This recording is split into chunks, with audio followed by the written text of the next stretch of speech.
اصل میں سبین کا میں نے نام سنا تھا، مگر سبین کو میں جانتی نہیں تھی اتنا۔ ہمارا ایک بہت میرا عزیز تم لوگوں کی طرح بیٹوں کی طرح تھا، آصف فرخی۔ ہاں جی تو آصف کی اور سبین کی بہت دوستی تھی۔ جی تو آصف نے مجھ سے کہا کہ آپ کبھی سبین سے ملی ہیں، آپ ضرور ملیے، اور میں آپ کو لے چلوں گا۔ وہ انہوں نے ایک جگہ بنائی ہے، سیکنڈ فلور، وہاں ہم جا کے بیٹھتے، وہاں ہم چائے وائے بھی پی لیتے اور ہم باتیں کرتے، کوئی نہ کوئی ٹاپک ہوتا ہے، یہ ہوتا ہے۔ میں نے کہا ہاں ضرور۔ آصف نے مجھ سے بہت تعریف کی۔ پھر ایک دفعہ، اب مجھے پوری طرح سے یاد نہیں ہے لیکن جتنا یاد ہے کہ ایک مرتبہ سبین آئی میرے گھر، اچھا اسی کمرے میں ہم بیٹھے بڑی دیر تک باتیں کرتے رہے۔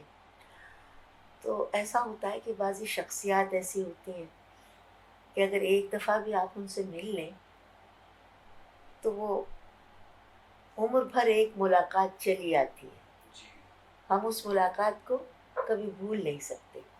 تو مجھ پہ بڑا اچھا اثر ہوا۔ ایک تو وہ خوشگوار بہت تھی، بہت پلیزنٹ تھی، ذرا سی بات پہ اس کے چہرے پہ ایک مسکراہٹ سی ہوتی تھی۔ تو ہم باتیں کرتے رہے یہی ادب کے بارے میں، اس نے یہ جو جگہ بنائی ہے اس کا مقصد کیا ہے، کچھ کام کرنا چاہتی ہے۔ تو مجھے بڑا اچھا لگا مل کے، میں نے آصف کا بہت شکریہ ادا کیا کہ آصف یہ تو بڑی اچھی لڑکی ہے، اور اس میں تو مجھے بڑا اسپارک نظر آتا ہے کہ اس کی آنکھوں میں مجھے چمک نظر آتی ہے کہ یہ کچھ کام کرنا چاہتی ہے۔ تو آصف نے کہا میں نے تو آپ سے کہا تھا بے حد ذہین ہے اور بے حد مستعد ہے، کام کرنا چاہتی ہے۔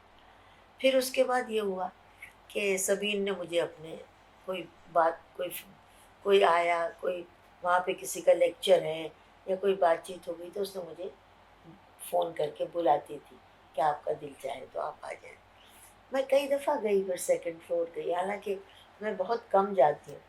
پھر ایک دفعہ یہ ہوا کہ اس نے کہا کہ آپا ایسا کریں کہ آپ جیسے بات کرتی ہیں ہم لوگوں سے تو مجھے اچھا لگتا ہے، تو آپ کچھ کلاسکس میں سے نکالیں اور کچھ آپ ہمیں پڑھ کے وہاں سنائیں اسٹوڈنٹس کو۔ تو پڑھنے کا بھی ایک ہمارے یہاں ایک آرٹ ہے کہ شعر کس طرح پڑھا جائے، نثر کس طرح پڑھی جائے۔ اور ضیاء محی الدین مرحوم اس کے گرو تھے، یعنی مطلب اس چیز کے جیسے وہ پڑھتے تھے۔ لیکن خیر میں نے کوشش کی، پھر مجھے آصف کے ساتھ میں گئی اور میں نے پھر ان کے کئی لوگوں کے مضامین وہاں پڑھ کے سنائے۔ تو وہ جگہ ایسی تھی کہ وہاں دل لگتا تھا، کوئی تام جھام، کوئی سجاوٹ، کوئی ایسی چیز نہیں تھی، ایک سادگی تھی، مگر اس سادگی میں بھی حسن چھپا ہوا تھا، جیسے کہ ایک اندر ایک خوبصورتی ہے، اور مجھے روشنی لگتی تھی اس جگہ۔ تو میں آصف سے ہمیشہ کہتی تھی کہ آصف مجھے کہیں بھی جا کے اتنی خوشی نہیں ہوتی جتنی سبین کے یہاں آ کے ہوتی ہے۔ حالانکہ میرا اگر میں پارٹیسپیٹ کروں نہ کروں اس سے کوئی فرق نہیں پڑتا۔ ہم گئے ہوئے تھے، مجھے یہ نہیں یاد ہے ہم فیسٹیول میں یا تو ہم اسلام آباد گئے تھے یا کہاں گئے تھے، دلی گئے، ہم سب کے سب بس میں بیٹھ کے واپس آ رہے تھے۔ ایک ایک دن پہلے ہم جہاں ٹھہرے تھے میں نے آصف سے بات کی، میں نے کہا آصف سبین سے بات ہوئی تمہاری؟ تو اس نے کہا کہ نہیں، سبین سے میری پرسوں بات ہوئی تھی، وہ ہم لوگوں کا انتظار کر رہی۔ تو میں نے کہا کہ اچھا، تو ہم بس میں بیٹھے جا رہے ہیں، تو ایسے آصف بیٹھا ہوا، ایسے میں بیٹھی ہوئی، میں نے دیکھا کہ آصف ایسے بالکل جیسے کہ دیکھ رہا ہے، اس کی پلک نہیں جھپک رہی۔ میں نے کہا آصف کیا ہوا؟ اس نے کہا میں بتا نہیں سکتا کیا ہوا۔ میں نے کہا اچھا تو میں آپ کو سنبھالوں کیا؟ بہت بری خبر ہے، بہت بری خبر ہے۔ تب اس نے مجھے آہستہ آہستہ وہ سناؤنی جو سبین کے ساتھ جو حادثہ ہوا تھا وہ سنایا۔ ایک دم سے ہم لوگ سب کے سب، میں اور آصف کچھ سمجھ ہی نہیں پائے کہ کیا ہوا، کیسے ہوا، کیا ہوا۔ خیر ہم واپس آ گئے۔ میں سبین کی امی کو بس ایک دو دفعہ ملی تھی انہیں فنکشنز میں، لیکن مجھے یہ پتا تھا کہ وہ بھی پڑھاتی ہیں اور لیکن جو میں نے ان کو جب دیکھا اس کے بعد، تو میں نے ایک صبر کا، ہمت کا، ایک عجیب و غریب چیز میں نے ان کو پایا. تو میں نے کہا یہ بیٹی نے جو کچھ لیا تھا ماں سے لیا تھا، وہ بھی بڑی ہمت سے. سبین کے بعد بھی ہم ایک دفعہ سیکنڈ فلور گئے اور وہاں ہم نے اس کے بارے میں بات کی، کس ہمت سے کی. ہم لوگوں میں اتنی ہمت نہیں تھی مگر ان میں بہت ہمت تھی.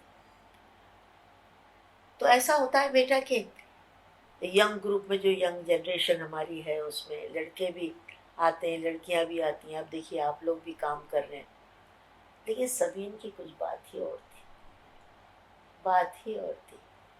اور جس طرح سے وہ لوگوں سے ملتی تھی اور جس طرح سے وہ اپنی لگن میں اپنے کام میں لگی رہتی تھی، سب سے جو اچھی بات مجھے اس کی لگتی تھی کہ اس میں کوئی شو آف نہیں تھا. کبھی وہ اپنے کام وغیرہ کے بارے میں کوئی بہت تھرل ہو کے جیسے کہ میں یہ کر رہی ہوں، میں یہ کر رہی ہوں، میں نے یہ کیا، میں نے اس طرح کی وہ بات نہیں کرتی تھی. تو وہ سٹل طریقے سے بہت اچھی طرح سے وہ اپنا کام کرتی تھی. کوئی میں یہ نہیں کہہ سکتی کہ میری زمین سے بے تکلفی تھی بہت، مگر جتنی میری اس سے ملاقات تھی، میں نے آپ سے کہا نا کہ روز ملنے پہ نہیں، دولت عشقی موقوف، عمر بھر ایک ملاقات چلی جاتی ہے. ایک تو سبین بہت زیادہ بولتی نہیں، ٹو دا پوائنٹ بولتی تھی، زیادہ بات کرتی تو کبھی کوئی ہم باتیں کر رہے ہیں بیچ میں بھی 3-4 جملے اس کے آ جاتے تھے. لیکن بس اس کی جو یاد ہے مجھے، وہ اس کا چہرہ، اس کے کپڑے، اس کا دیکھنا، اس کا ہنس دینا، اس کا مسکرا دینا، یہ سب چیزیں بہت یاد ہیں. اور خاص کوئی قصہ یاد نہیں ہے. یہی تھا کہ جب ہم سیکنڈ فلور جاتے تھے تو وہ بالکل شامل ہو جاتی تھی، ہمارے ساتھ چائے پی رہی ہے، ہمارے ساتھ باتیں کر رہی ہے، ہر موضوع پہ ہم بات کرتے تھے. کبھی ہم اردو زبان پہ ہم بہت بات کرتے تھے، اسکرپٹ پہ بہت بات ہوئی ہماری کہ اسکرپٹ کے اوپر کیسا. پھر کلاسکس پہ، کیونکہ آصف کو کلاسکس کا بہت تھا تو ہم کلاسکس پہ بیٹھ کے بات کرتے تھے. لیکن زیادہ تر ہم نوجوانوں کے بارے میں بات کرتے تھے کہ جو ہماری ینگر جنریشن ہے اس کو کس طرح آگے بڑھنا چاہیے، کیسے ہم تعلیم کے اوپر بہت بات ہوتی تھی، ایجوکیشن پہ، کہ بن کے اتنے 70 سال ہو رہے ہیں تقریباً. اس وقت اس کو تو اب جا کے بھی میرے خیال میں سبین کو کی رخصت کو بھی اب 5 سال تو 4-5 سال ہو گئے ہوں گے، ایسا لگتا ہے کل کی بات ہے. تو ہم لوگ یہی بات کرتے تھے کہ اگر ہم شروع سے تعلیم کی طرف توجہ دیتے، ہم بچوں کو وہ کہتی تھی اگر ہمارے بچے میٹرک ہی پاس ہو جاتے سب، تو ان میں ایک سوچنے سمجھنے کی صلاحیت ہوتی، وہ اپنا نام لکھ سکتے تھے، اپنا پڑھ سکتے تھے، اخبار کی سرخی پڑھ سکتے تھے. اس طرح کی ہم بات، ایجوکیشن پہ زیادہ بات ہوتی تھی. پالیٹکس پہ بہت کم ہوتی تھی. کبھی کوئی ذکر آ جاتا تھا کہ بھئی یہ ہو رہا ہے، یہ ہو رہا ہے، تو وہ اپنی اپنی رائے ہوتی تھی سب کی، لیکن ایجوکیشن پہ بہت بات کرتی تھی.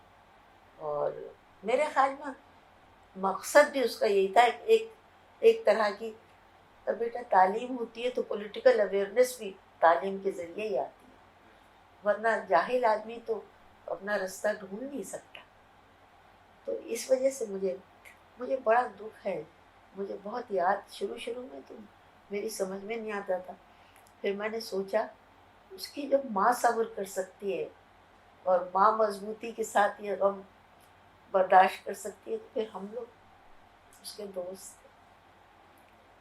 ابھی بھی مجھے تکلیف ہوتی ہے جب میں اس کی بات کرتی ہوں، میرا دل گھبراتا ہے، دل بھر آتا ہے. یہ دونوں ہی چلے گئے، سبین بھی چلی گئی، آصف بھی چلا گیا، اور بالکل غیر متوقع طور پہ. اور کس طرح سے وہ گئی ہے، وہ جو صدمہ تھا، وہ جو کیفیت تھی، وہ ابھی تک ہم سوچتے ہیں تو تکلیف ہوتی.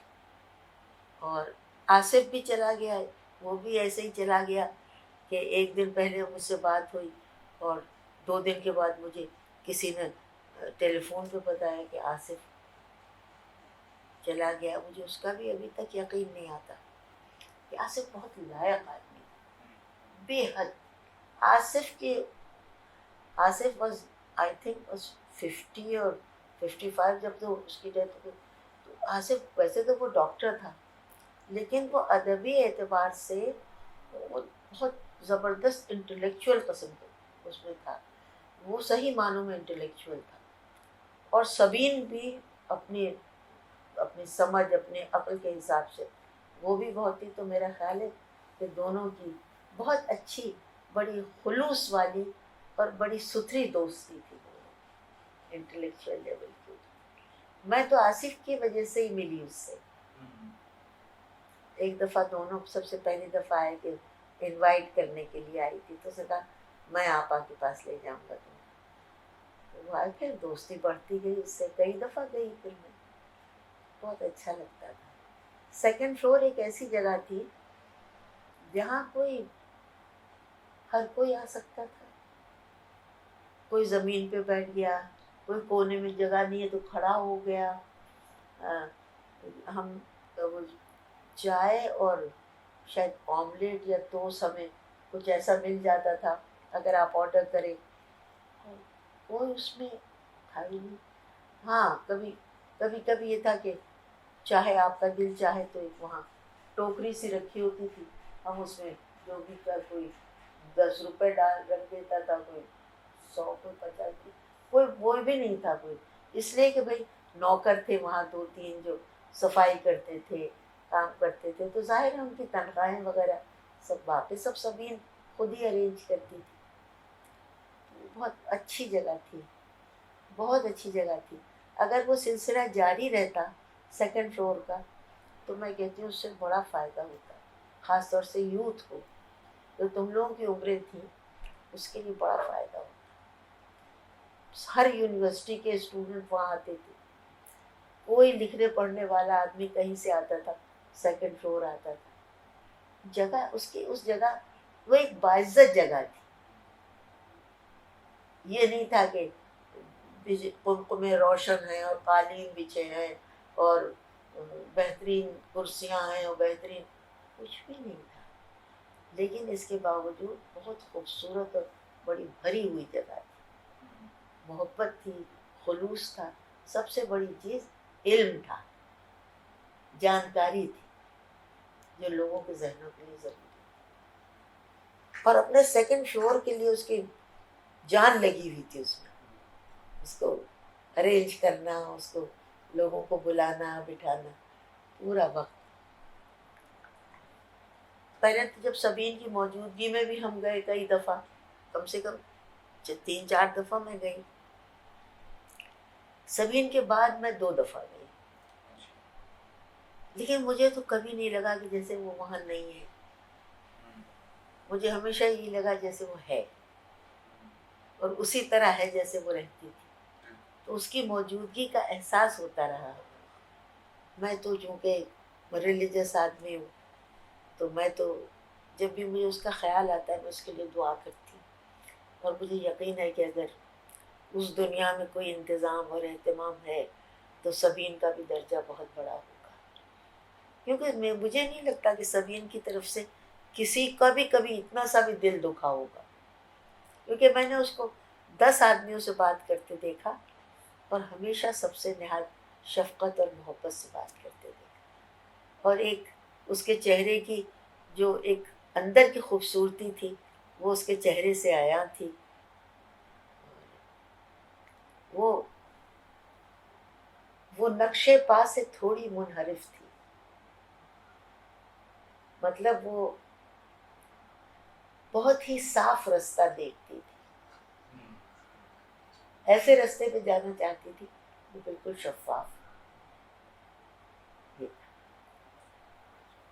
اور ایسے لوگ بہت کم ہوتے ہیں اور ہمارے زمانے میں تو بہت ہی ہم نے کم دیکھے. میری دعا ہے کہ سبین کی طرح کی بہت ساری لڑکیاں ہمارے معاشرے میں پیدا ہوں اور ہم یہ کہہ سکیں ان کے بارے میں کہ وہ بہت اچھی نہیں تھی. ماہرو پر اپنے رخ پر ذہانت کا اجالا دیکھتی تھی. وہ نقشے پا سے تھوڑی منحرف تھی, بہت ہی صاف رستہ دیکھتی.